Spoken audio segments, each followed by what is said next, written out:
Fitaccen malamin shari'a Farfesa MT Ladan ya shawarci gwamnatin Afirka su ba da haƙƙin ɗan adam gurbi na farko a ranar 10 ga watan Disambar 2025 a cikin jawabi mai ƙarfi da ya gabatar domin bikin ranar haƙƙoƙin ɗan adam ta duniya.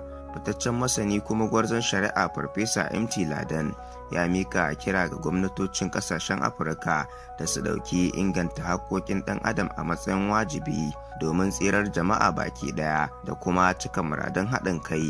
Da yake jawabi a matsayin babban bako mai gabatar da lacca a kotun shari'a ta ECOWAS da ke Abuja, laccar Farfesa Ladan mai taken inganta ayyukan kare haƙƙoƙin ɗan adam a yammacin Afirka ta jaddada dangantaka kai tsaye tsakanin mutunci, zaman lafiya da ci gaba mai ɗorewa, tushen zaman lafiya da arziki. Farfesa Ladan ya bayyana cewa bikin ranar haƙƙoƙin ɗan adam wanda yake da asali daga Universal Declaration of Human Rights wato UDHR yana tunawa gwamnatoci muhimmancin kare kowa da kowa musamman masu rauni. Ya ce kare mata, yara, ƙananan ƙabilu, 'yan hijira da sauran marasa galihu ba sadaka ba ce, jari ne na gina nahiyar da ta kwantar da hankali mai wadata da kwanciyar hankali.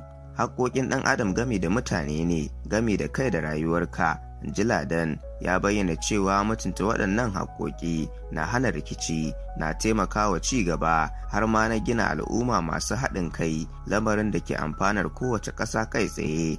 Kotun ECOWAS a matsayin fitila ta adalci. Muhimman ginshiƙai a jawabin Farfesa Ladan shine rawan ganin da kotun shari'ar ECOWAS wato ECCJ take takawa wajen inganta hukuncin da ya shafi haƙƙoƙin ɗan adam a Afirka. Ya ambaci shahararrun hukuncin kotun tun daga rushe bautar zamani a Nijar zuwa kare haƙƙin ilimi a Najeriya, wanda suka kafa tubali mai ƙarfi a yankin. Tanadin kotun da ya ba da damar kai tsaye ga mutum ya kai ƙara shi kaɗai ya mai da ita muhimmiyar kafa ta neman adalci.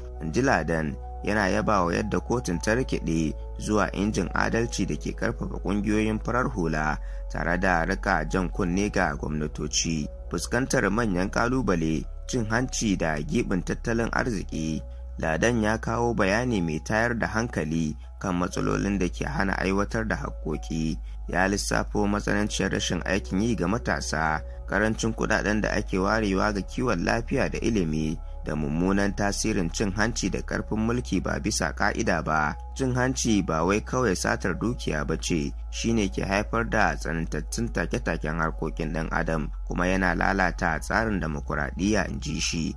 Yana kira da a samu ƙarfi na siyasa da haɗin gwiwa na yankin domin aiwatar da dokokin rigakafin cin hanci da kuma hukuncin kotun ECOWAS. Ya jaddada cewa tabbatar da harkokin walwalar jama'a na abinci, kiwon lafiya, ilimi da matsugunni tushen mutunci ne da kuma gindin da demokuraɗiyya ke tsayawa. Al'umma da ke fama da neman abin da za su rayu da shi ba za su iya shiga harkokin demokuraɗiyya cikakke ba, in ji shi.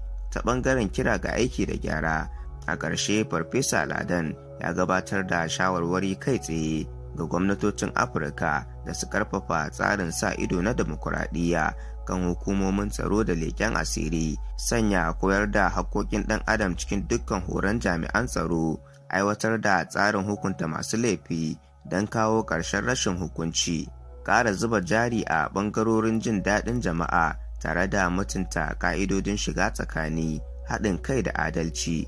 Lecture ta kasance ba wai kawai bikin nasarorin da kotun ECOWAS ta cimma ba ne, har ma taswira ce ta gaggawa ta aiki wadda ke jan